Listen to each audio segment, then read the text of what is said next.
Hello everyone. My topic for the video assignment is Paris Accord. The topic Paris Accord is divided into four subtopics, that is introduction, aim, criticism and conclusion. First part, introduction. The Paris Agreement or the Paris Accord is an agreement within the United Nations Framework Convention on Climate Change. It deals with the greenhouse gas emissions, adaptation and finance signed in 2016. The agreement language was negotiated by representatives of 196 state parties at the 21st Conference of the Paris near Paris, France, and adopted by consensus on 12 December 2015. As of February 2020, all members have signed the agreement. 189 have become party to it, and the only significant emitters which are not parties are Iran and Turkey.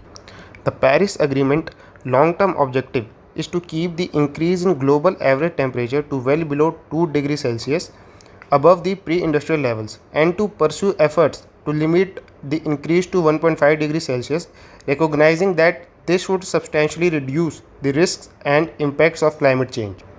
It also aims to increase the ability of parties to adapt to adverse impact of climate change and make finance flows consistent with a pathway towards low greenhouse gas emission and climate resilient development. Under the Paris Agreement, each country must determine, plan and regularly report on the contribution that it undertakes to mitigate global warming. No country is to set a specific emission target by a specific date, but each target should go beyond the previously set targets. This was the introduction. Now the aim of this Paris Accord. There are three major objectives that are being set in the Paris Accord. First, holding the increase in the global average temperature to well below 2 degrees Celsius above pre-industrial levels and to pursue efforts to limit the temperature increase to 1.5 degrees Celsius above pre-industrial levels, recognizing that this would significantly reduce the risk and impact of the climate change. Second, increasing the ability to adapt to the adverse impact of climate change and foster climate resilience and low greenhouse gas emission development in a manner that does not threaten food production. And the last one, making finances flow consistent with the pathway toward low greenhouse gas emission and climate resilient development. The strategy involved energy and climate policy, including the so-called 20-20-20 targets. The 20-20-20 targets, namely the reduction of carbon dioxide emission by 20%, the increase of renewable energy market share to 20%, and a 20% increase in the energy efficiency is the 20-20-20 target. Countries furthermore aim to reach global peaking of greenhouse gas emission as soon as possible. The agreement has been described as an incentive for the driver of fossil fuel divestment. The Paris deal is the world's first comprehensive climate agreement. Now comes the criticism of Paris Accord. First criticism is its effectiveness. A pair of studies have said that as of 2017, none of the major industrialized nations were implementing the policies they had envisioned and have not met their pledged emission reduction targets. And even if they had, the sum of all member pledges would not keep global temperature rise well below 2 degrees Celsius.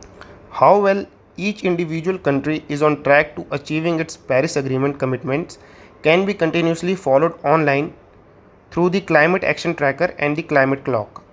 A 2018 published study points at a threshold at which temperature could rise to 4 or 5 degrees compared to the pre-industrial levels through self-reinforcing feedbacks in the climate system, suggesting this threshold is below the 2-degree temperature target agreed upon by the Paris Climate Deal.